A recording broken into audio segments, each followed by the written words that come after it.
Alligator Blood at the 100. Romantic Warrior, Mr. Brightside. Still Alligator Blood. Mr. Brightside coming at it with Romantic Warrior. It's a photo finish. Mr. Brightside or Romantic Warrior. Welcome to Bet Doctor, behind the curtain look at how pro punters operate. I'm your host, Scoot, and I'm joined in studio with John Walter, who's got the got double up this week. You've got Derby, and then we've got the Melbourne Cup show on Sunday.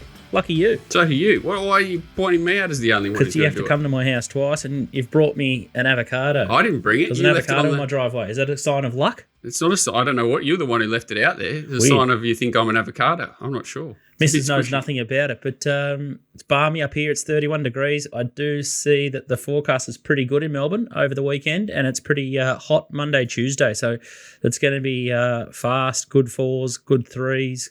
Great racing down in Melbourne, but a bit chilly down there. DK, how are you? Yeah, a bit chilly this morning. All right, Scoot. Yeah, all right. Another quiet week in racing down here. I didn't think a Ponzi scheme where all the old bookies and who I used to work with and the Clarks and all that have all put their life savings in it. Just hit the skid. Didn't think I'd read that leading into Cup week, but anyway, another stuff that will all come to light. How are you, Nico? Not bad. Just excited for the week ahead. It's going to be a big week, so got a time you run Cup week, don't you? You can't go off too early, so just trying to keep it nice and cool, calm, and collected at the moment, and ready for a mammoth week. Just doing the. I just did my. Do you do your weekly diary? Just doing it yesterday. How I'm going to fit everything because you got all the. It's the biggest sort of social week for the year. Catch up with, all the people. Plus all the work you got to do with four metro meetings, plus all the country meetings. So yeah, she's a chock-a-block week, but looking forward to it. Did DK just say he's got a social calendar? Yeah. 1 week of the year. Unbelievable. That's what happens when you get out of the dungeon. You talk to people. You did the it week I locked myself down. Anyway, that's good. Should be. I wish I had a Rubik Crown like B. Mellum and Zara. They just park at Crown for the week. I should be with them. I'm there Saturday night, Sunday, Monday, functions all the way through, but I'll get home, back and forth, do the work. Family man. Quick one in reverse.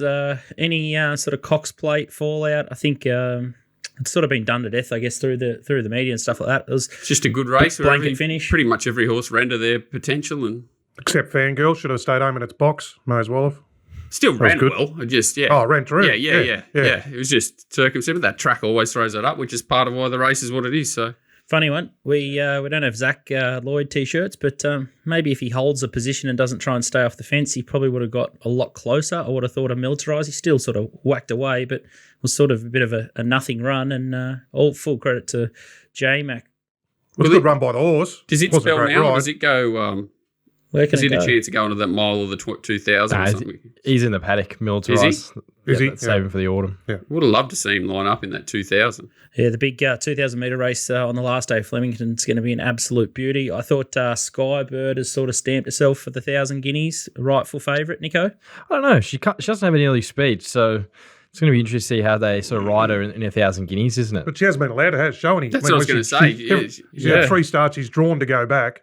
She's shown that blistering turn of acceleration of slow tempo, like Zach Purton just doing what he liked in front on Grinzinger Bell. That was a good ride. And then Bo B. Merton's just, as we saw with, they say when people ask you questions, what's the most important thing about when you're doing the form and this and that? Well, the horse has got to have some talent, right? But the rider is the most important thing. I mean, B's shin on Jimmy Star yesterday, it was just, horse doesn't win without the ride, and Bo Merton's the way he rode Skybird as well. So, the riders, you can do whatever you like. The horse has got to have a degree of talent, which that's why they're race horses. But mate, the riders are just, that's win or lose.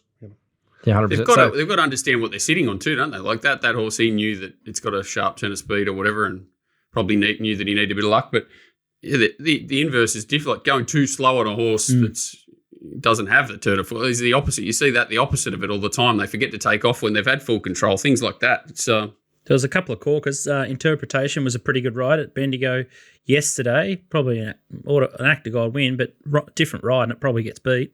Well, it was MD. I mean, he sort of half shelved himself. He looked like he's going to win by 2 or 3 on the turn, but he just sort of whacked away one pace, and that's what he is. But he got there. But MD. Yeah. Yeah, it did look like how far on the corner, didn't it? Yeah, I thought he'd got there and he nearly looked like he got beat. So he's obviously a quirky animal, isn't he? Oh yeah, I think the gelding's been the key to that horse. Yeah. Like come here last year and he was well spruiked for the Cup last year. I remember backing him and he got into the race, but I think the gelding this year's really helped him out. He's still not in the race. He'll probably end up 25th off depending who wins the Lexus. So yeah, that's right. If one of those, he probably needs someone else to drop out, which is highly likely given the Cup of the last few years. and given the still got to go through the vet tests. Yeah. So I would say that there probably would be likely one drops out maybe just due to a bit of bad luck there. So I think 25th he probably would get in. That'd be my gut feel at the moment. Definitely needs every bit of 3,200 when he steps up to Melbourne Cup quality, I would have thought. Vauban, I tell you what, his little skirt up on Tuesday morning up the Flemington Straight has just got everyone in ruptures. The press are all over it. His price, like he's the next, so you think, I think 350 might be the best price out there. I don't think you'll get much better. You might get $4 again, but it won't be any better than that, I wouldn't imagine. Over the line, Melbourne boys. Have you heard anything?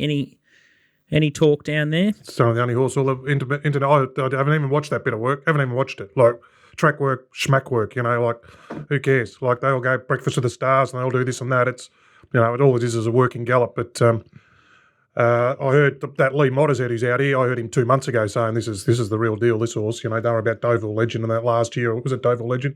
Yep. Yeah. Don't worry about it. This is the real one.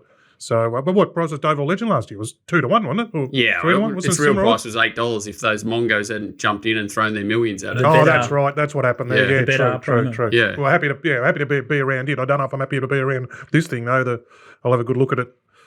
Saturday after the barrier draw and all that sort of thing. But I don't know if I want to be around this one. Deal. He doesn't have like a sharp turn of foot, but once he gets going, like he's the sort of horse he probably sit 5th, 6th, 7th in this race and they'll take off and then he'll just keep coming. He looks like the ideal. Like he's such a good trainer, William Mullins. I think it's the right horse. I don't think it's maybe an overaction to agree to a bit of work, but it is good to see they're alive. And that's all where you get the chance to do is see if they're alive. Michael Hickmont tweeted that the horse didn't have back plates on Nico. Some people that I spoke to said that that's not an issue, and even a trainer up at the Sunshine Coast, ex-Sydney man, David Van Dyke's known for not loving putting plates on them and working them without shoes and stuff like that. What do you think of that stuff? No. Well, it's just to each horse, isn't it? They get to this point in their career and the trainers, they know the horse back to front once they get 5-6 year olds. So it's probably just working out each horse, and that they're a lot different breed of racehorse to what we have down here. Like there's some of the Europeans, even that we've sort of got through, like my dad pre-training a few horses from our use, and that some of them you get and they don't even look like racehorses. Some of them, like they're just completely different. So it's not a surprise to see they do things a bit different when they bring them over, is it? Was Vaughan or whatever he's called? Was that the one that Mick Price was talking about? He goes, boy, oh boy, when he was saying how much work they gave him that day, and he said he'd be scared to give a horse that much work, because they're just different animals. Yeah, I think he went 1,600, and then the last 4 he was coming home strong, wasn't he? But he said, whoa, that's a lot of work. And then he came back and he had a good sweat after, but he did a lot of work. So that's usually, a pretty, I would have said that's his main lead. And I saw he had a piece of work at Werribee this morning, but I think that would have been his main gallop before the Cup, and probably just a bit of maintenance and hold him together till Tuesday now. There was a lot of horses that used to go through the 2,000 metre race, and you've still got the old Saab, the Archer, or whatever they call it, that run on the Saturday. So I don't think there's anything to worry about overworking the horse, and he is coming to the race sort of fresh off the spell. But as the boys, and we've all just spoken about, Sunday morning we're going to film our Melbourne Cup preview show. We're going to do runner by runner. So hopefully, I don't know what Addis is doing on Derby Day, but he might make a bit of an appearance. There'll be a lot of horses we skip through, I think, this year, so it shouldn't be too bad. A lot of red pens, so it'll be short and sharp, but every runner will cover, which will be great. So make sure you set your clocks for about 2:00 on Sunday afternoon, because that's when the show will go up live, or maybe a touch earlier. And a couple of, just going back to social media, someone sent a couple of things into our inbox this week. This is maybe something to try over Cup Week if you're a bachelor or you're batching. It's Dim Sim in a buttered white roll. I think this is probably the most popular tweet we've sent out since the boys won $500,000 in the dog stream. It is got people in ruptures. Sweet chili sauce, tomato sauce, barbecue sauce. There's all different ways to do it. Some people are disgusted that there's butter in it, but there's a strong undercurrent that this little contraption here, the buttered... How can butter be the problem with this photo if you've got one? You need as much lube as you can to get this one down, but the guts would be feeling awful an hour later. Lots of people have this and ate it all the way through school. I was like across the roll and the roll, sausage roll in a white roll, but I've never tried one of those. I'd eat that, like no trouble. Like not even a. There's just nothing wrong with that at all. TK or Nico, you fond of these? I'm a steamed dimmy man, but never even contemplated throwing it in bread or anything like that. That's 6 steamed dim sims. That's a big. This is Mug Punter areas, isn't he? I thought that looked like the mug whipped it up. Mug's home cooking. I think the second one might be bread with tough to everything. get He's down. white bread on everything, doesn't he? The other one from Twitter, someone DM'd us this last night, and there's a photo on the screen now, and it looks like there's a horse with Trent and Natalie Young. It's a 3-year-old filly, hasn't had a race yet, and it's called Little Birdie. It's by Seamus Award out of Collatard, and Aussie Kahir, John O'Neill, and I was looking for your name there, DK, but it's not there. So legit, there's a Trent and Natalie runner called Little Birdie. First exactly starter. the way we saw it. Yeah, no, it hasn't had a race yet. There it is, up on Racing. You think Racing it'd be out Australia. of cast or something like that? Yeah. When I first saw it, I thought, DK's gone and found a horse and left us out again. But By gone out of cast. Then you saw it was you'd trained by expect it. Trent and Natalie, and you said, no. Yeah, how's no. that? That'd be the ultimate trial. Imagine if it's a Group 1 horse. It'd be the best. one of those boys might watch the show and they might be taking the piss out of us. Who knows? There's too much that, like, the Aussie horse with the name against like it's just too much. There's It's a too bit of a good. whiff around that. I don't That's know what's awesome. going on there, but someone's having a bit of a lend of us, I think. It's going to be a big show. Donny is in fine form. He bet up Eagles Crag, and I think he's going to save on something that was a huge run behind it. The syndicate are just sort of treading water at the moment. We're 92 units up for the year, which is great, sitting at about 10% pot. But we just can't really make a big run of it over the last couple of weeks. So fingers crossed we can have a fat week at Cup Week. If you want lots of action, make sure you tune into that via the Little Birdie app. Walt, Tom Kitten's obviously been left in the paddock for the Derby, and Magic Time was carved up. So that cost us the top 2 special. We've got the Golden Eagle this week. I tell you what, looks like an absolute cracking race, the Golden Eagle. Haven't heard as much about it as the Everest, but I think it's a better field and a really good betting race. Nico, you got Kelvin Sanderson over the line, and as you said, massive week for you. You got 4 meetings, so make sure you check out Nico's Mounting Yard Mail. We've got Azza, he's sobered up finally, and I think he wanted to preview 10 races, but I have to put the stallion chain on him. We'll give him a look at 3 or 4. Verdad backs up in the Derby. I was a little bit disappointed with its run at the Vars. Obviously, they went super quick, so Yeah, he's probably gone to a new peak. He has. No, sorry, Scott. I was with you. I was with him there. I agree. And then I've gone and looked at. He's just gone too hard on it. He set the race up for a Poolia at a much better base for that tempo of that race. That horse is stepping from a mile to 2040, and he's gone and rolled along in front like that. Well, the other horses have gone 1500, 1800. So just I was look. I don't think he can win. I don't know if he can beat Riff Rocket, but Bo we'll give him a rap for Skybird, but. He lost his clock in his head there, in my opinion. Yeah, and it's an interesting one because Apuli has now got to go week back up, and now he's going into the Derby. That horse could be cooked, but I don't know. Verdad might be able to bounce and turn the tables there, so he's only going the 1 week back up once versus Apulia twice. Interesting, no one backed up off the Spring Champion. Obviously, they've got to travel as well, but it was a pretty hard run race. So, yeah, you think. I'm not even a huge Riff Rocket fan, to be fair, but it looks like it's going to win by default just on setup, doesn't it? Like it's going to sit behind on. It's just a bit of a. It's funny. It's coming off the barrier trial, and the others are coming off the high pressure 2000. It's coming off a barrier trial 2000. Like it's just throws a bit of a quandary there. Which way you want to take it. Exactly, yeah. We might talk about that a little bit later. But the TopSport Steam, pretty hard to please people. Gumdrops collected. I think it was like $21, but after deductions it was $10. Still had someone on Twitter blowing. So not happy with the fact that it got announced as a bet. And then there was 2,000 on Romantic Warrior and the Cox Plate. So the early shoppers are finding some form. But just goes to show you can find a $10 chance in the Steamers and people still complain. TopSport, they've got Bob on all the Group 1 races, so great week to capitalise. Lots of Group 1s in Melbourne, and so that's betting to win 5,000. So fix at the time, and if the horse gets out on the flux or the tote, you still get it locked in. So you can even collect more than the 5,000 if the horse drifts. So they'll bet you fixed odds at the time to win 5. Make sure you check out TopSport.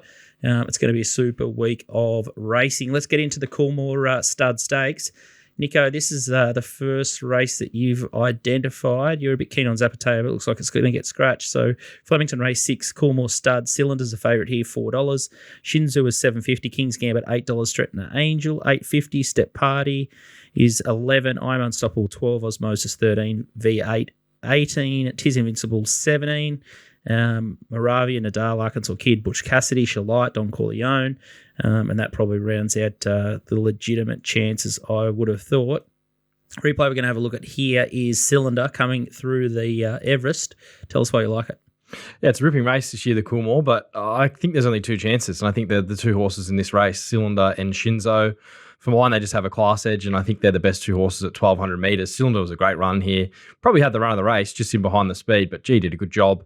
Only beaten by, think about it, Private Eye. I wish I win it in secret. So that's, red hot form. They're the only four beating him this preparation with militarized. So, the horses that have beat him are top notch. And he's just very consistent. That's what you get with him. He just puts himself in the spot. I think Timmy's going to be a really good rider for this horse. I think it's a great ride for him. I think there's a good speed early. He'll probably just park him behind that. He's going to be in the right part of the track. I thought if you're going to win this race, you're going to have to come and catch Cylinder. And given that, I thought he's probably an easy starting point in the race. Shinzo was good in the Everest. He didn't have a whole lot of luck. The last 200 was probably the best part of his work. Probably wasn't the greatest race to be right back where he was. And he may have lacked the class relative to the first four. He still came home fourth fastest last 200. Seems like he's just peaking on the day. And what we did see in the slipper is Shinzo may be a better horse than Cylinder. Don't think the Golden Rose necessarily worked out for him. Last start was Signs of Life. J-Mac goes aboard now and does get a pretty soft run in behind the speed from barrier 4, you would have thought, and has been a profile they've used before with Home Affairs, who was an average run in the Everest and then bolted in the Coolmore. So I think that's the right form, seems the right lead up, and a few of the other horses just have a few little question marks. Azzopardi and V8 come back from a mile. King's Gambit, still a bit of a head case. I know he won last start, but he did get up the inside, which was a huge positive on the day. It wasn't like he sort of scouted wide and won. So, 1-2 for mine, or 2-1, I should say. But, Cylinder probably one of the better bets of the day, I would have thought. And I think if you have something on Shinzo, you should be pretty close to winning. Yeah, this is there's just so many different sort of setups and angles here that you got. It's like a second grand final for every horse, just about. But it is sort of nearly the most important one as well. So everyone just loves to target this. This is the big, I guess, stallion making race outside the Golden Rose and the Guineas. A lot of horses that probably didn't run the mile in the Guineas. Then you got horses that have been just sticking to the straight, like Stretton Angel. As you said, Nico, King's Gambit angle. Then you got the Everest horses. Geez, it's mouth-watering, and you're just going to get a great price. Osmosis has probably tackled this the whole way, but it was a little bit disappointing. Like if it had beaten King's Gambit last time, which it wasn't even close to, it probably nearly goes around favourite here. Even with Schumacher on it. It's Tis Invincible's another angle. Back in distance, Moravia first prep. Butch Cassidy's got beat half a length in the Golden Rose. It's 40-1. there's a million different like you said, there's a million different angles you can take here, but I think if you keep it simple, like Nico said, if the real Cylinder shows up, it's the one that's probably definitely going to be in the finish. You don't know what King's Gambit's going to do. You don't really know what Shinzo or any of them are going to do, but he's just a bulletproof professional. Any thoughts here, DK, with these immature horses? Not real. I thought the Sydney ones held the key, really, with those other ones coming back from the main Victorian ones coming back from the Guineas will be a task. So since you just line up their SPs and their performances. Cylinder's obviously the pick over Shinzo, but Shinzo looks like he can really improve off that Everest run. But I was happy to defer to Walt here. He knows these three Sydney-siders probably better than all of us, so see what he thought. Yeah, the inside draw's interesting. Synthetic hoof filler doesn't look great on Shinzo. It's not a big negative. How do you know? But it's not great. I just hate horses drawn down there in this race. King's Gambit and Shinzo are probably going to be in the similar spot, aren't they? He's just got so many ticks. Cylinder, if he's alive, even the blinkers off, I think doesn't hurt him. I think he'll conserve a bit more than he did in the Everest there. I just hope it wins for Timmy, and I'll be cheering hard. Biggest switch ever. Zach off, Tim on. Yeah, I don't want to mock anything. I don't want to say or mock anything. Seems a great ride for him. Like he gets a lot out of these sort of horses, and This would have always been in their plans, a race like this, but looking at it in the yard, sort of in his first one, I think he was a bit underwhelming in his first two runs because they left so much improvement in him for the Everest, for a race like this. Because when we saw him in the Vane Stakes, everyone was thinking, is this horse any good? I think he just was, they've just prepped him up. They gave him those runs and thought he can still win. They were right, he can still win. But they've just left so much in the tank for later in the prep. He's very good, James. I mean, is he James Cummings for the grand finals? It was a bit act of God Timmy got on it too, because I think they were a little bit surprised J-Mac took the ride on Shinzo. Nash was obviously in the swim. They couldn't get Buick. They couldn't get Doyle. Split. They couldn't get, I think they had the Breeders' Cup meetings on over there. So, and then, there was everyone else had sort of committed just prior, and it fell in his lap a little bit. Luckily, even Royal Tribute didn't go to this race. So, hopefully it's a twist of fate for the little bloke with the big ass, and he can pump it home. Right man for the job. We're aboard him Saturday. We're Team Timmy, so hopefully he's get the job done for us. He's got a pretty good book, actually. It's got a he only had two rides last week, and this week he's got a full book. Synthetic hoof filler for Shinzo, so a bit of nail polish there. Blinkers off first time for Cylinder. Don Corleone's got Equicast. V8's got the blinkers first time. Stapardi, interesting, has got blinkers first time. And I thought your horse, DK, might have been a little bit of a knockout and better suited to 1200 up the straight was Shalite. I thought he's probably last couple of starts, you could make some excuses for him. But there's a lot of strong horses. It's just whether they've got the sprint left in their legs to go with a couple of the sharp ones, isn't it? But there's going to be some strong horses late. Haven't even spoken about Stretton Angel too, so she'd be probably in the race off that traditional sort of Danehill path, and yeah, that's sort of the old-fashioned way to get to the race. But I think, Nico, you either keep it simple or you can start to throw many bullets out really wide, and you can grey yourself up, which I'm probably at the great upland right now. It's good for the quaddie, this race. Like you can go the short way and then the ultimate value way as well. 100%. All right, well, we're going to go a bit all over the shop, depending on who's found horses in different races. But the next race we're going to have a look at with Nico is the Empire Rose Stakes. It's race 8. Princess Grace is the favourite, $6. A Tissue, $6.50. Alcohol free, $7. Hope in Your Heart, $8. Wish Will Last, $9. Life Lesson, $16. Hinged, $18. Barbie's Fox, $18. Renaissance Woman, $19. Pride of Jenny, $19. Rote to Arataki, $21. Foxy Frida, Shuffle Dancer, More Secrets, Osbred Flirt, Jenny Lala, and then you've got the other tearaway pacemaker, Deny Knowledge, in the race. Pride and Jenny and Deny Knowledge will just absolutely go bananas up in front, and it'll just be the last mare standing here. Nico, you think it could be Hope in Your Heart? Yeah, well, she likes fast tempo races. She hasn't really seen one this campaign, but you go back to the Queen of the Turf, High Pressure Doncaster, even the Golden Eagle, where she was a really good run. That was where we saw the best of her. This is her back in the pink. Alongside her is a Tissue. I think off these runs, it's hard to see why Tissue's favourite in front of her, given I think she's a much better run. This is in the King Charles, obviously Fangirl, Mr. Brightside coming out of this. Kovalika was a huge run. She's still come home the third fastest last 200 metres of this race, 6 quickest of the day. Thought it was a really good run. You look back through her sort of run in the Epsom, she's probably the run of the race there as well, caught off the track on a day where it was like good day to be on the fence, and she was 3 wide the trip, still got home to run, top 6. Her run in the Doncaster last year was huge, was probably a better run than Fangirl, although she might have found her right conditions. And then, she likes the fast run races as well. So she gets a bit of luck here from the draw. Timmy goes back aboard. He seems to have a really good association with her. Won on her first up last campaign, and then, rode her a few times behind Espiona and then in the Queen of the Turf. So he knows what works for her. And I think barrier number 1 is a little bit sticky, but I think there's a fair chance they could potentially use her up a bit from the draw and get her out.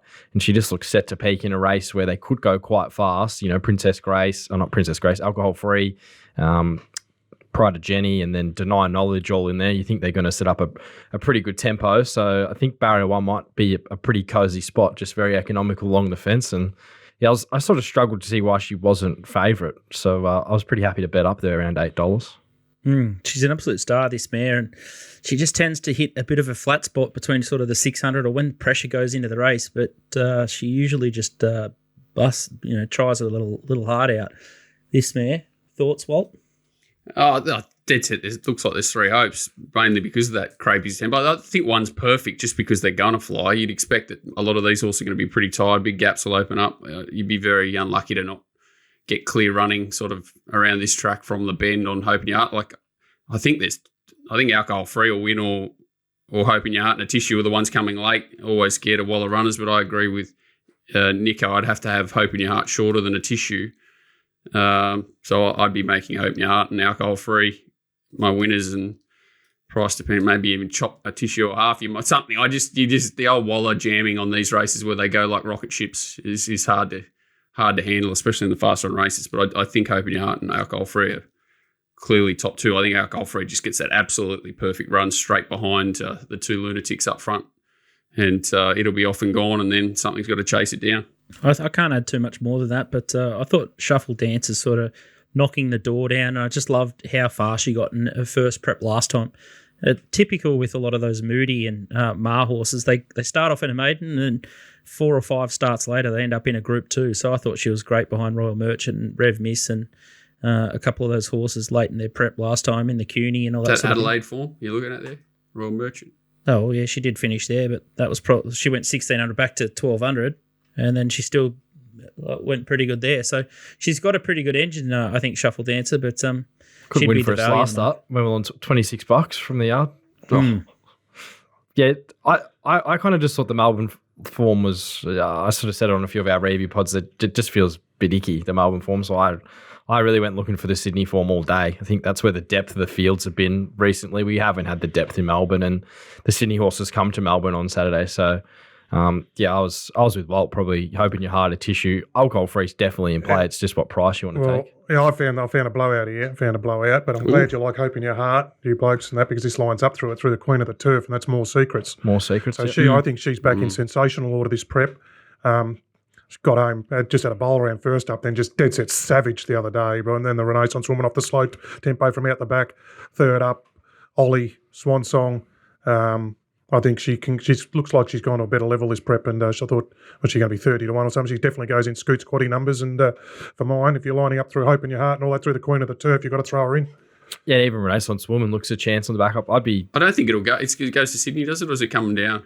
Oh, I'm not sure, but yeah, SF for the quaddy numbers, I would have thought, just back in the Sydney. Osbred Flirt goes in as well. It went good the other day. It ridden close, and it's in there as well, 30 to 1. I agree with both of them.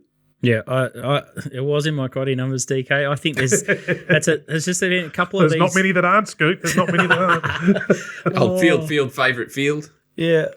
There's just a couple of horses, like Shuffle Dancer. They're drawn 2, 9, Osbred Flirt, and then More Secrets 4. Yeah, you could do a lot worse than putting those in, and I just think that they've got a bit better of a platform than a horse. I like these stuff. Like we're joking with quaddies and stuff, where you've got like 1 or 2 solid chances in the races, and then you can couple them around. If they all fall, it's not ideal, but if you've got the extreme at both ends, a couple you think might wrap it up if there's something weird happens. The dangers are sort of 20 and 30, 40 to 1. It's great because that's when you can get the good result, the monster dividend.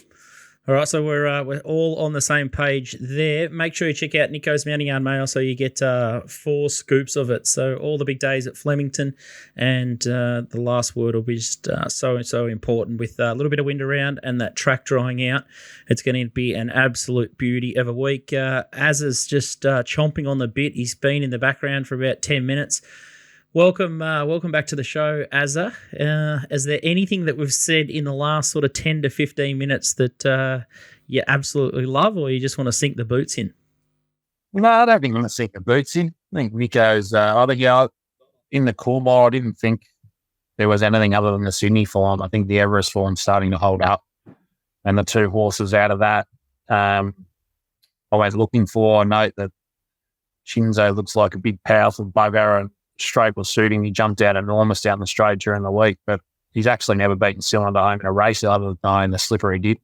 But then there's a couple of other meetings where he hasn't. So maybe Shinzo at the value. I don't know. Does King's Gambit, does Barrier 2 suit King's Gambit, Walt? Does anything suit King's Gambit? I still can't explain what it did. Like ratings-wise and everything last start, I just can't stand the horse, to be honest. It just does everything wrong and runs time, and then does everything right and doesn't. And it's just a horse that if it ever wins a race, I'll probably lose. Is there a chance it could do a home affairs, Shinzo?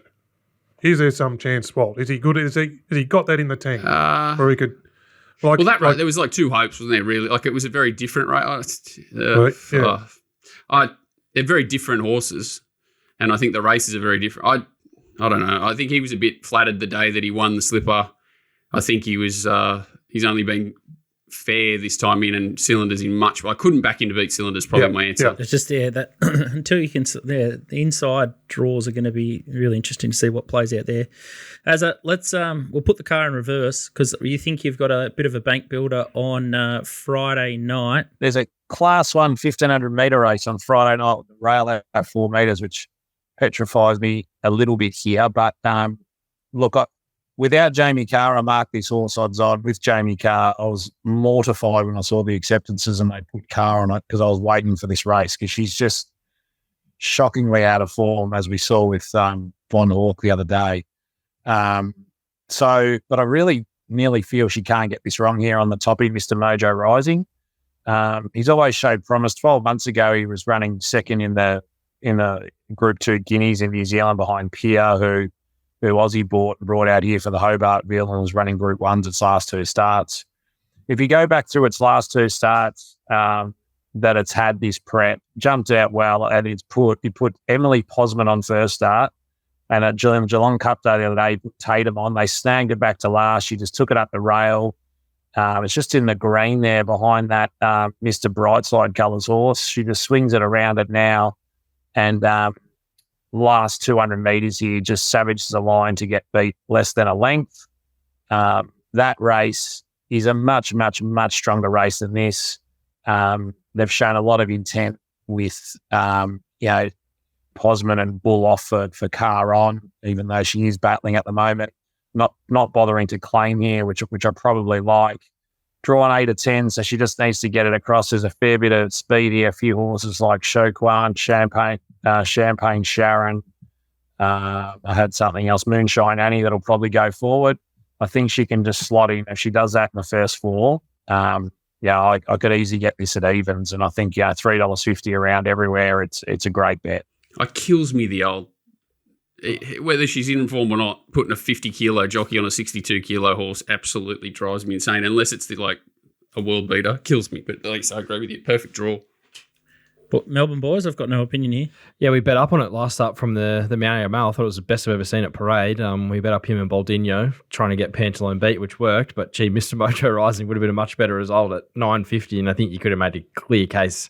She didn't go as far back early. She would have been right in the play in the finish. So he's flying this horse, and I think he's come back even better this campaign off his first 2 runs. Really savaged the line. So no, he was one I was definitely looking at across the weekend. Probably following our money up. No $9 on Friday night, but as long as he wins, it doesn't matter. I didn't get that far. I did the maidens there for race 1 and 2, and I've got one when you want to ever do out wide in race 2 there in Scoot, but if you want to do it now or later. But Big Jimmer? Is it Big Jimmer, DK? It is. Oh, Azzo. Yeah, it is Big Jimmer. It's Big Jimmer, yeah. I saw it too, yeah. No, tell us why you like it. $5 chance at TopSport. All right, race 2, mile. I've just seen the horse. I haven't done the full race, so I'll let DK go. Mile maiden. So Big Jimmer, I think he's named after Jimmy Steins, just looking at all the ownership, all the big heavyweights from the Melbourne Footy Club in there. So he went around on debut and was a heavily backed favourite on debut in a race where there's some horses the winner and something else that had $1.60 SP at its debut, and they still wanted to smash this in the market. And he got back, he got strung up in traffic when the leaders got away. What'd you put on the form? The form comment, DNP? What was that? DNP did not participate, but he raced. Raced greenly. Then he came up the straight like he was a miler, like he's by done deal out of Gunnawaddy, so he's bred for ground. So just that SP, the SP was the main thing there. I said, when the SP's short and there's no other alternative, which is okay, the market's coming to it. There was other alternatives in the race that had good form and they still wanted to smash it. So I think that tells you what its level of talent expectation is. Gets to its right trip in the mile. Johnny Allen sticks.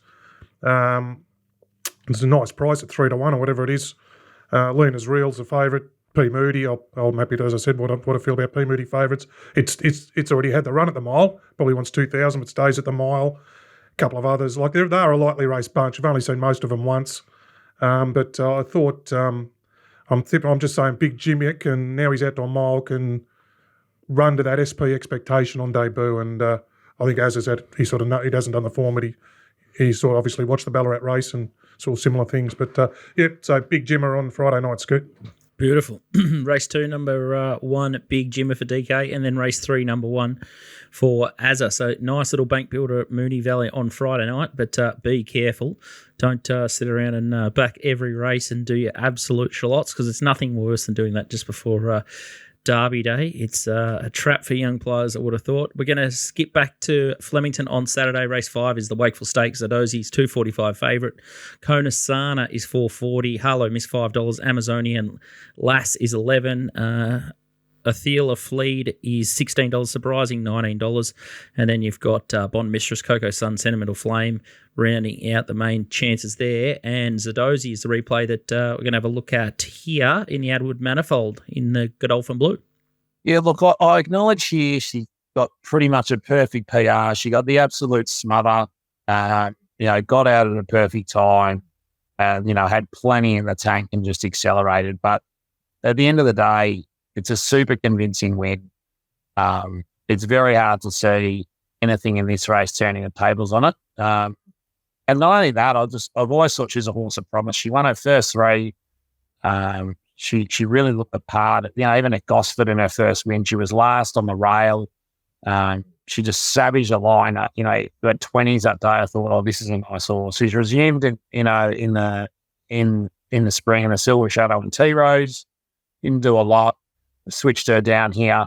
She was a tragedy beat at Sandown in that 7th of 9 race there with GSP 20s. And so I think, she's off a big SP, 14s in the 10s last start. You got to cop $2.40 here. But I just think potentially those SPs were wrong in a couple of those races. And I think she's always had the ability, just the market had underrated it. And I think she proved that last start, beating Aprilia and Amazonian Lass. Look, the horses who have had the run at 2,000 metres, is obviously the danger, the ethereal. But Konasana, you've got a cop J Car, which is a weird booking. So you're going D-Lane to J Car. I can't have it. Harlow Mist is a horse I've always really, really liked. Sargent took it to Kenzo for a tick over and still nearly won last start. Up to 2,000 here. Goes Reece Jones to B Shin, fair change. Gets one. It's going to save plenty of tickets. I thought it was the only possible danger, but betting up Dozy, I'll chop out on Harlow Mist. So Dozy was a Little Birdie syndicate bet last start at the $10. So Nico and I will struggle to jump off this horse. I thought she was pretty dominant, as I said. She had the PR. Walt, thoughts? Nah. I'm happy to go with Azza. Go with Azza on the Zadozi? Going with Azza. I'm surprised that Nico didn't find this as one of his best. It's got the blue jacket on. Well, I just don't know if it was real, the manifold. It was just feels like a bit of a too good to be true. But she's obviously got a fair bit of talent. The format of the race is a little suspect to take 230. But what about Timmy's horse? It's really where you go looking elsewhere, isn't it? There's not much there. Little barge ass again. Can you find him up there with Gay Waterhouse hard fit up on speed? It had the perfect run in the manifold and was smashed by Zadozi, so probably not. It was a hard day to make ground, except for the Turnbull. Tim wasn't on it there, mate. You got the afterburners have got a kick in this week. Yeah, those races like the Riff Rocket race, which he ran, and Apulia was sort of wide. It was tough for those horses wide on the track, and Zadozi probably did have the right run through.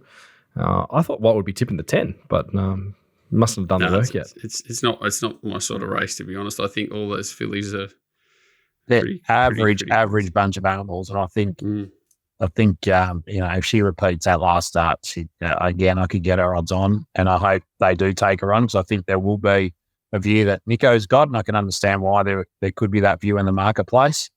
Just love a little tick over trial in between.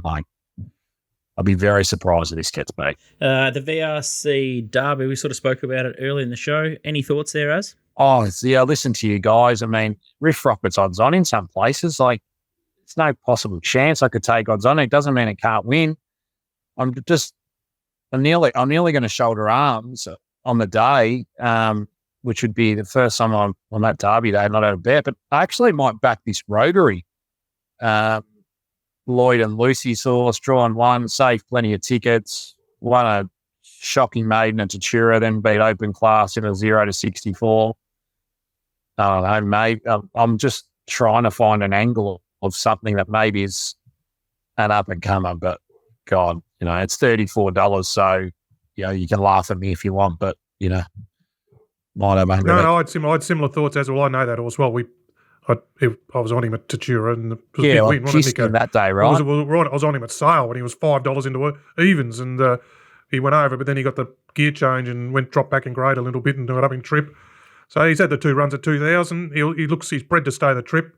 He's in the Scoot Squatty numbers as well. I went looking for this horse on Tuesday, and I noticed some people had already gone into $13, some bookies, and I thought, what are they doing here? Like, this horse has to show. Well, it's crazy, and you can still get 40s. You might be able to get 50s, but yeah, I thought there was a bit of merit in his last couple of starts. But I thought Billy Gates was a bit of a rough one, and just a weird one. I thought he could have got a little bit closer last start, and just a strange one from Moonee to go 1,500 metres. This horse, 2,000 in the Neds Classic. And just to persist with his horse out to 2,500. I think he's a million. They paid $1 million for him. That's probably why. Yeah. Trying to get something out of the wreck. 14 to 16. Hell no, I'm going to be 3-4 wide the trip. I went looking for it as well, but it's just a shocking, I love Derby Day and I love the Derby, but this one, there won't be any weight for age stars coming out of this. No, it's a little bit lackluster this year. Let's go up to Sydney. I know Az has got some strong thoughts about the Golden Eagle, and it looks like an absolute ball terror in a pretty lackluster card at Rosehill. But the favourite here is Hawaiian 5-0, and they have not missed it at all. 6 into $3.90. Amelia's Jewel, $4.20. Legato, $8.50. Obam Baruramai. I've said that wrong. $10. Did you see Josh try and say it? Oh, poor bugger. It was terrible. $10. The Japanese horse, we'll say. Pericles, $11. You just call it Michelle Obama or something where you just, I don't know, you give up. I called it Obama Samurai. Yeah. I think it's easy just to say Obama Samurai. $11 Pericles. Kovalika, $11. Osipenko, $18 into $13. Golden Mile, $21. Ruthless Dame, $21. Attrition, $26. Vienna Princess, $26. Redina, $34. And then you got Ed Cummings, straight ace of 41, and I'll give up speaking there. A couple of the replays that we're going to have a look at here is Hawaii 5-0 in the Everest, just in the Singo's colours. On the back of Private Eye. Yeah, what do you think of this run? What's that? What do you think of it? Yeah. Yeah, he got caught. He jumped too well and sort of had to drag back further. But is this the right race? Yeah, this is the right race. This is he looks like he's looking for further to me already. I got no issue with him being out sprinted by a horse like It's Secret. He's been ridden further back, and he's definitely not stopping through the line, which is the main thing, getting up to the 1,500. And this is the other horse, the Japanese horse, Obama Samurai, I'm going to call him. He's right down the outside here with the white. Hits the front with the yellow cap. Yeah, he sort of makes a big, long, sustained run from back in the field and just doesn't quite see out the mile. And that's in a Group 1 over 1,600 in Japan. But he did win first up at a mile before this, so it's not really a distance issue, I don't think. It was just the sort of run he had and the level of that race. He's an interesting gallop. I've gone through a couple of his tapes, and to my eye, it looks like he's got a motor, and he's drawn barrier 2 now. And I think has he ever ran the Sydney way of going? Yeah, he has. Yeah, right. Yeah. So it'd be interesting to see if he can settle midfield or forward. He's the horse that I want to be with. JP said he was really happy with him yesterday, which he's a pretty harsh marker. Said he got on his right leg when he asked him to, which is obviously important. It's what Nico was sort of saying going this way. So, he only galloped him once, and first time he sat on him, but he was really happy. So that's about all we can see from out here. It's hard to tell, but I'd never have an issue with a Japanese horse first up 1,500. I've seen 20 horse fields of 2-year-olds 1,800 metres, all first starters over there. It's a different world. So yeah, I think he'll show up in good order.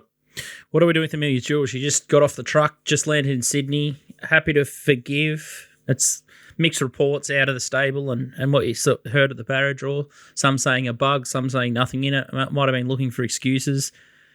Is anyone out there happy to forgive her? Nico, you were obviously horned up last time. I think she's hard to back on Saturday. I think she's the best horse in the race. I'm convinced she's really good, but I don't think we saw her best last start, and she still could be really flat off that. Travelling up to Sydney, she obviously was flat in the run, given how she ran, and now she's going to bounce off that. Maybe that just took a lot out of her, those first 2 runs. So she's going to get a good run from 5. She's definitely going to get the right run in the race. It's just whether she's actually still fully with us. But no, she's very talented. I think her best would win it. It's just whether she's at her best. I'll have a go here. I'll say she's the most overrated horse in Australia. Oh, I love it. If you actually analyse her form, in Group 1, she beat Ironclad and Steinem, getting 9 kilos off him. She's been Red Can Man, got beat a touch by overpass. She should have won granted. Beat life lessons, El Patronus, prodigy, deny knowledge. I think we've boosted her up. There's no doubt she's hugely talented, but she didn't eat for 4 days after that Toorak, so clearly she was off. I did bet against her that day, unfortunately not successfully. Is that a half a trumpet? No, it wasn't, because I didn't back attrition and I didn't back a Tina. I backed Amenable each way, and Banker's Choice at 200s flew home and potted me for third. I was filthy. Anyways, irrelevant. I just think so. I don't think she's as good as the media have made her out to be. And she's then coming off a run where she was clearly off her best and took a few days to recover. Simon Miller said if they had have targeted the Cox Plate, they might not have got her up for it. So an extra 7 days plus a trip to Sydney. The other way of going, for me, I'm going to oppose her. If she wins, I'll clap and say, awesome, you're a star. But still got to prove it for me. This is an amazing race.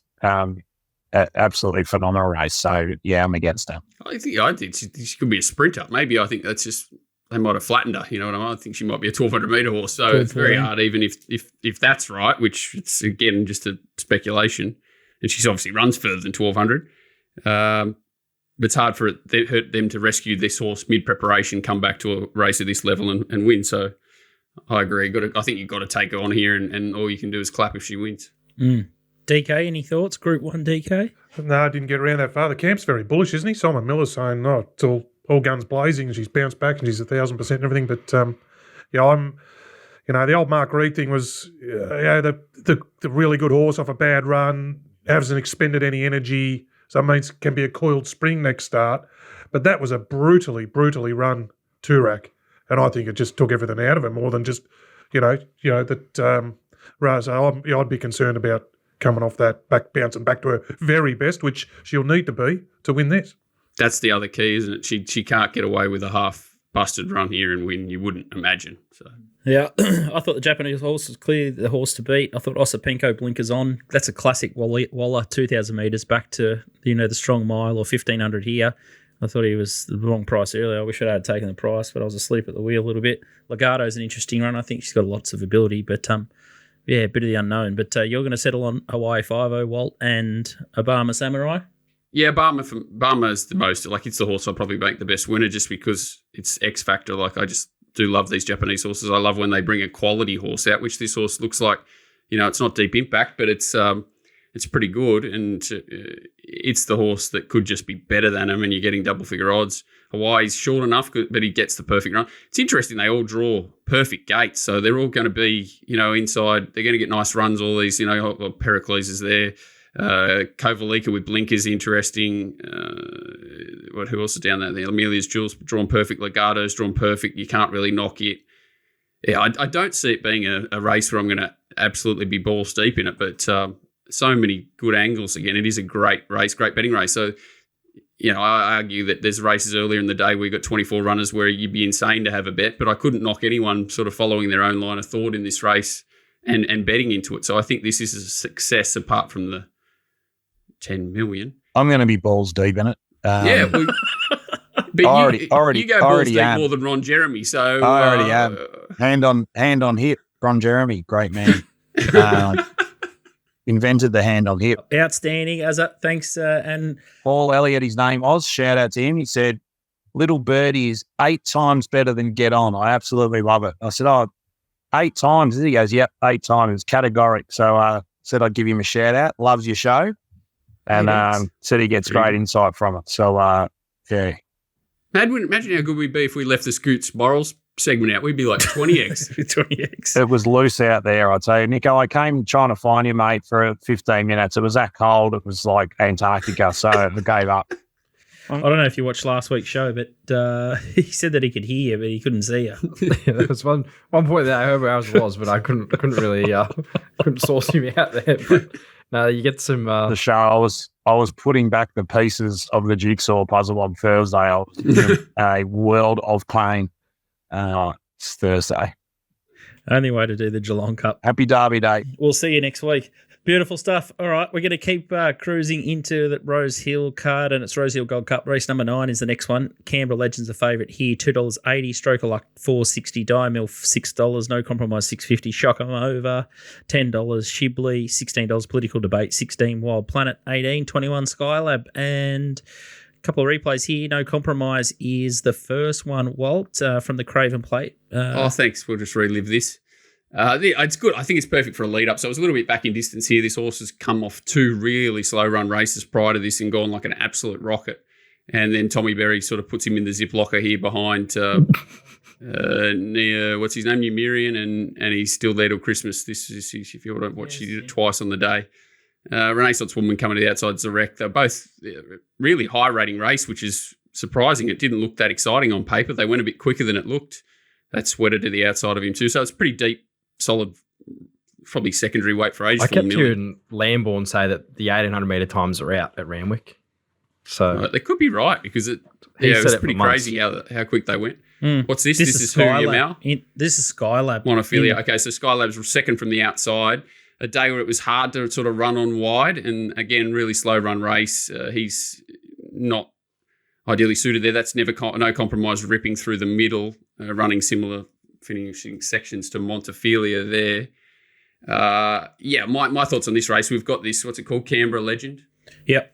So obviously, I think a little bit of a reaction to Land Legend and what it did. Obviously, they put up sort of $14 it, and it was heavily backed. They've gone the opposite here, I think, and opened this one up pretty tight. It does have better form on paper than Land Legend, but I think this is a lot deeper race too, and I just love the setup of No Compromise. It's a horse that it's been pretty good, and like we're getting sort of Tommy off, Nash on, huge tick, absolutely perfect draw. Does have to give them weight, but deserves to do so, and just a silly price for Skylab, who's also getting a rider change and a soft draw. I can see it really improving at odds. The horse that you sort of have to leave out because you can't have them all Stroke of Luck. It's just well enough found. It was just a really good win. The horse only had won one race prior to last start, but that was, I thought, sort of second up, it was a bit vulnerable, and they put a brutally run race there, and it ran away from them late. It's a horse that's probably on the up, and I'm a little bit scared of, but I think No Compromise is a big price. I think there's sort of $7 plus around and 20 to 1 plus around for Skylab. Just happy to play them around the Legend horse, who's, if it starts at $1.60, if the money keeps coming for it, I'm going to be concerned that I'm very wrong.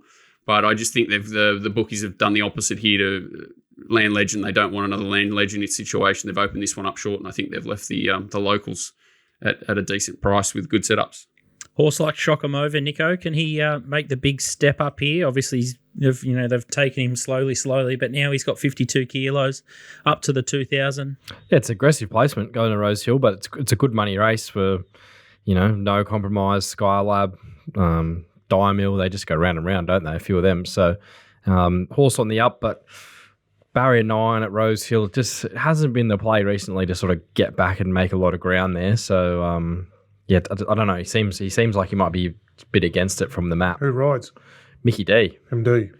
Does drop big in the weight too. Gets down to 52 kilos, but he's a horse with plenty of promise. But I think he might be looking for a bit further now, like in this sort of grade, maybe 2,400s when he'll really hit his straps at this sort of level. But fair play having a crack at the prize money, because you would probably go to a cut week and run for 250 or 200, and he can go up there and run for, I think it's 7. So.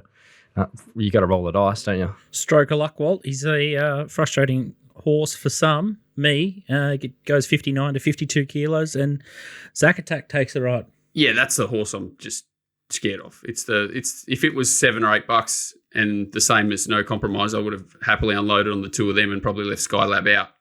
So maybe it's a situation where I'd probably chop the old chop just because. Yeah, and I think O'Shea's horses are showing a little bit more than they may show on paper. I think they're all starting to find their form, and it was a good example of that last start. It's it'd be interesting. The betting in this race will be interesting. I'll be either very right or very wrong. There'll be nothing in between. All right, I like just taking a set against the shorty there at the $2.80. So that could be close to lay of the day. No replays here, but the Giga Kick Stakes, $3 million race. So crazy prize money here. Think about it. $1.65, Private Eye $3.70, Cascadian $9.50, Bellinier Patina $11, Marzu $15, Zapate is going to stay in Sydney $15, Cold Crusher $26, And, Surf Dance and Love Tapper just sort of jogging around there as well. But not much to 370 talk about here seems- is their Coal Crusher goes straight to the front, and then it's probably, does Nash sit outside the leader is probably the key to the race for mine. If he sits outside the leader, I'd probably have him joint favourites. And think about it, just gets the best run you've ever seen again, doesn't it? He just draws that perfect gate. But if Nash sort of does, if the few of them push forward because there doesn't look any tempo in the race other than Coal Crusher, it could get shuffled. And there's no way in the world I'm taking $1.65. Think about it, even though he's what is he, 10 from 11 or 11 from 12 or something crazy. But he's never really put a good field away. He's just always had a perfect run and done what he has to do, which is a great attribute in itself. But I think that I think Private Eye's a better horse. He may, he's probably got more upside the other one, but I think there should be less between them. And if Nash rides a good tactical race here, it's going to take a pretty good effort from the stablemate to run past him. Free bet, I'd probably back Private Eye. Melbourne boys? Think about it, it's hard to go past, but yeah, $1.65 probably no value. It's not like Imperatriz, is it? Like it's No. like last week. It's No, that's it. Yeah. You're happy to take the twos on. yeah. So yeah, and even Marzu and that they've probably got a little bit of upside. Coal Crusher, I think, is one I'd definitely throw in exotics. I think 1,300 metres third up for it. It'll kick on and go a little bit quicker than it did last start. Went too slow against IME and could hold on for a place maybe. But that's how bad the race is. Marzu does look a bit ready to do something. Like he was working into the Everest well, and then he got chopped out of a run and knocked down. Like he might be set to peak a bit here third up. And they're drawn 6 and 7. So it'll be interesting if they both have the same sort of idea to probably try and get in front of Think About It. And if Nash could potentially get on his back, then it's game on. Yeah. Then it's game on because Marzu will take him a long way, and then Think About It will have to come past him. So if that worked out that way, I'd definitely have Private Eye favourite if that's how the map landed, which is you'd think's a good chance. I don't think they're going to drag Marzu back out to last. That'd be pretty silly. Bella Nipatina's gone super in her last two starts as well, just to for Scoot's quaddy numbers.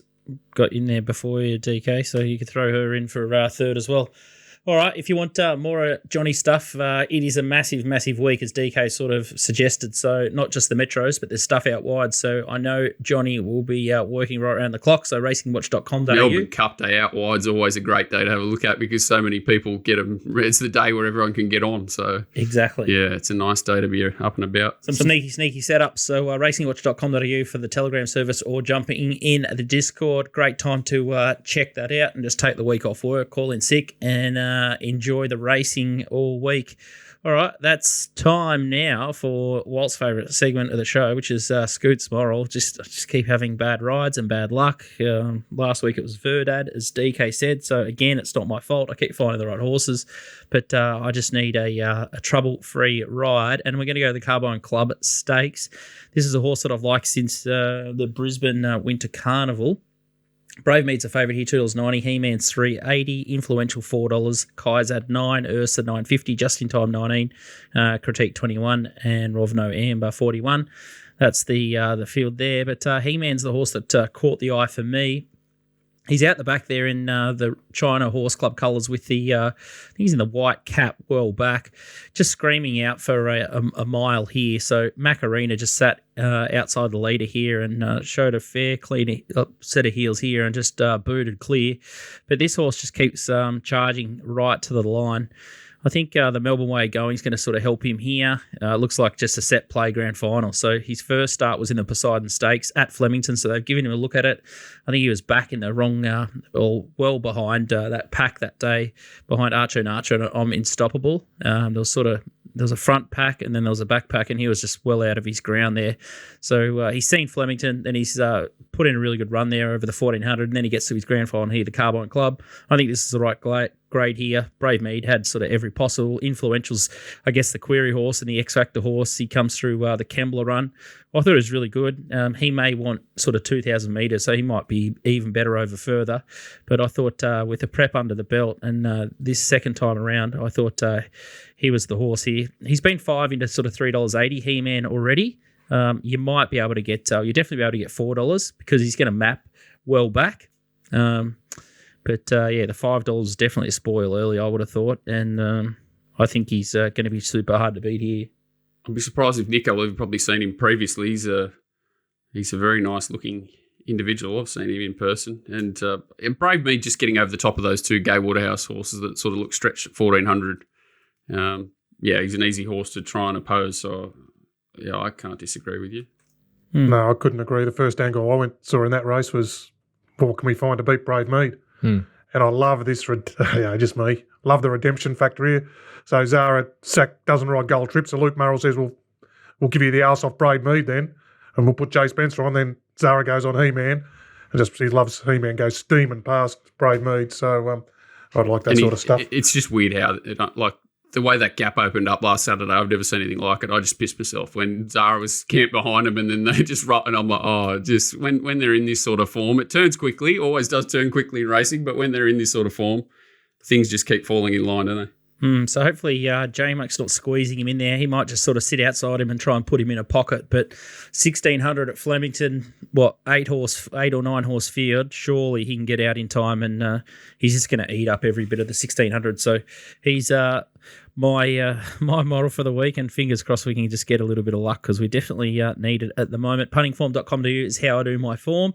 I use the black book religiously there, and I just love flicking through all the different sort of form lines. There's class benchmarks, there's overall benchmarks. I use them for sort of different reasons, looking at sort of like track profiles and things like that. So it's just the ultimate tool to deep dive in, and it's just so simple to use, puntingform.com.au. So they even do tutorials if it's all in gibberish for you. But make sure you check it out. It'll definitely help you do your form. We'll go up to Queensland now for Eagle Farm, and here's Donnie's best. G'day, gents. Happy Colourboard Day. Got a couple of nice bets coming up at Eagle Farm this weekend. First one comes up in race 3, Rosehill for Waller. Ron Maloney takes over for CJ Graham. Massive jockey upgrade. It was very good last start. Running some of the best sectionals of the day. Flew home late. Sets up to 1,800, 7-day backup. All the ticks. I think it'll be winning. $3 seems a nice price. We go to race 9. A lucky last. Lost in Transit. Did the job for us 2 weeks ago. I think it'll do it again. Should lead from barrier 1, control the race, and it's got a really sharp turn of foot at the end. So I think it'll stack them up and sprint away, and looks a nice bet around $3.20 mark. So they're my 2 best. Race 3, Rousseau.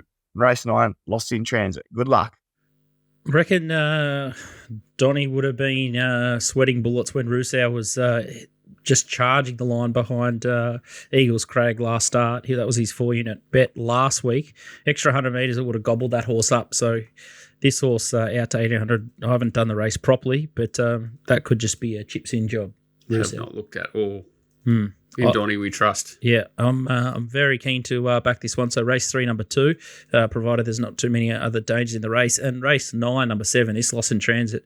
It's just a winning machine. You just love to own a slice of this. A couple of boys up at Sunshine Coast have got shares in this, but they're doing a great job with this horse. I think it's 5 from 9, and he just barely finishes out of the top 3. He's an absolute beauty, this horse, and they've just taken him right through the grades, and Donnie's found him again. So barrier 1 gets every possible chance, $3.10 into $2.90 against the hype horse there, Go Wanji, who's back, but might just need a bit of a pipe opener, but a lot of hype around that horse.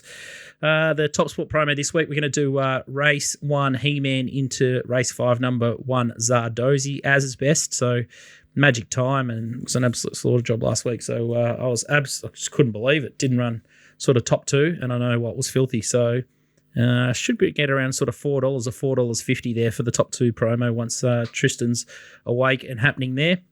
TopSport Steamers this week, there's a lot of action here now. It's race 4, number 7, Spacewalk. So that's $2,000 at $5. Interesting that they sort of persisting with the 1,200 metres. I haven't done this race. Nico, you've probably had a good look at it, but I thought this horse just 1,000 metres and 1,100 metres is his go in life. Yeah, it does seem that way. Of his last 4 runs, they've all been 11 or 1,000. He pretty much should have won all of them. So, and they've stuck with J Carr as well. So, it's he's probably not bad odds given what he was last up, but it's not much of an easier race, and 1,200 is probably a little query. So. Yeah, I don't know if I love the bet. I think I'd be happy to be Tristan taking it, yeah, for sure. Interesting switch there, as you mentioned, Jamie Carr off, and then you got J-Mac going on triple missile, which, yeah, a lot of people were asking a lot of questions about her ride in the Gilgai when Star Patrol won the race. That's just how they ride him, though. They ride him with a a dash to try and get there late. No one ever takes off early on him. Even Froggy did it in that race last year. He probably should have won that. He just waited too long. I don't know, for whatever reason, they seem to think he only can sprint for 100 metres, which isn't the case on his sectional data. And Star Patrol zoomed late there, didn't it? Like, it was savaging the line, so it wasn't really dying on its run. It was just Star Patrol just ran away from it. What about Beggy Sauce? Can it improve so I can tell Timmy like I So know what same I'm with talking Jig? about? Yeah. 1,400 outside leader last There's start. some Back to people who 12. think it can. I think the jury's out with me. I bet up against Star Patrol against it 2-back, and then seemed like it had every chance, and then last start was just very, very plain. Like it ran last in the mares race over 14, now it comes back to 12. I don't know. It's the riding might be on the wall there after last start. Just might not have fully come It's on. not G Beg's Carnival so far, is it? So Might be just a straight horse. Jeez, that Magic Time's a I'd good sort horse. of half make a bit of a case for it. Could just be forgive one runner. It's got to be in the race, I would have thought. This could be your bet, DK. Flemington race 6, number 1, Shinsu, 1,000 at $7 if you think he's going to do a home affairs. The next one is Flemington race 8, number 4, 1,000 at $6.50. this is the J Mac. These are all the J Mac bets. They They are. got Ride them plenty all. after last week, they tell me. Yeah, big Waller fanboy collection of bets here. And then Rosehill race 8, number 7, Ossipinko. Who's that? Let's call it Magic. Team Waller. Yeah, Walla. It's a Wallerathon. Oof.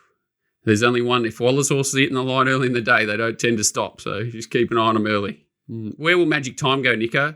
Oh, Surely you know that. Come on, mate. Come on. On the Don't know where the next. Maybe the Rupert Clark. Maybe. Don't know where the next race would be for her. Be hard to beat. I know one thing. Jockey change. Schiller off. Going to strap ourselves in this Saturday, and it's going to be a hectic He week. did you a favour in the last, though, even though he half bloody missed the boat on it. Gringotts, the multi-banker. That saved my agates. Mm. Agots. All right, DK, you're on Big Jimmer on Friday night, so fingers crossed that gets the bank rolling. Az has got Mr. Mojo rising, and then just we'll sail into Flemington and shoot the lights out. I did love a little tweet from a bloke, Chris Winters, who I've met at a couple of Betfair functions. He tweeted out and said, "Looks like the easiest derby day ever." And then someone, Luke White, chimed in and said, "You just haven't done that, have you?" I thought it was... and he put his to his credit. He put all his he tips put up. his set out. He's attached himself to them. So Oh, he wasn't put his- stirring. He's actually bullish. He's Yeah. bullish. Oh. Holy crap. I'm in the cupboard already and I haven't had a bet. Exactly. Isn't it? Yeah, no, It's a brutal should be- week. Hopefully the punters can get off Brutal to a big start on Derby Day and have a bit of confidence. There's usually one day it's absolutely impossible. So let's hope it's later in the week when we've got a bit of a bank so it's not as painful. I'll get myself barred from the family as the last thought. This just shows the Australian way. The sister-in-law and the boyfriend are having troubles after 8 years and she froze the bank accounts because she was a bit worried. And his reply was, "What am I going to do Melbourne Cup Day?" Go Australia. Froze the bank Don't worry about eating. Just worry about having a pun on Melbourne Cup Day. That's the main thing. Shout out to Paul Elliott. You're on the money, mate. 8 times better show. I would have thought it was at 80 times better show than Get On. And we'll be back. We'll be back on Sunday for our runner-by-runner Melbourne Cup show. So Walt's going to come over to my house again, record the show, and the boys down in Melbourne. I'm not leaving, mate. So, All right, can't wait to see you boys on Sunday. Make sure we'll have a little drinky-winky Sunday afternoon, Scoot. Can't wait, DK. We might need the stallion chain because we're going to go, right, Sunday and Monday. So I'm going Back to up get all into the Monday. form, That'll be good. It's going to be good. all the form done for Cup Day tomorrow as well. So that's another Social one you calendar can full. do. Hey? Yeah, got to Social calendar full. Cup Day, call the card. It's going to be outstanding couple of days in Melbourne, and it's the real big show. You do notice in Melbourne, all the big punters seem to flock to Melbourne as well. Like guys, international names that you've That'll be good. heard a lot about, and it's going to be an Because I'm absolute looking for a cracker. call of the card and that sort of stuff. All the Den boys will be down. A lot of people, everyone comes down from the all interstate guys. So it should be great. Melbourne's a buzz. It's a great time. That's why I'll be in. Dungeon. That's why I'll be at home. Yeah. Yeah. With the little pickles. All right, let's back a couple of winners on Saturday, and we'll back up and we'll do the show Sunday, and hopefully we can nail the cup as well. We'll see you next time.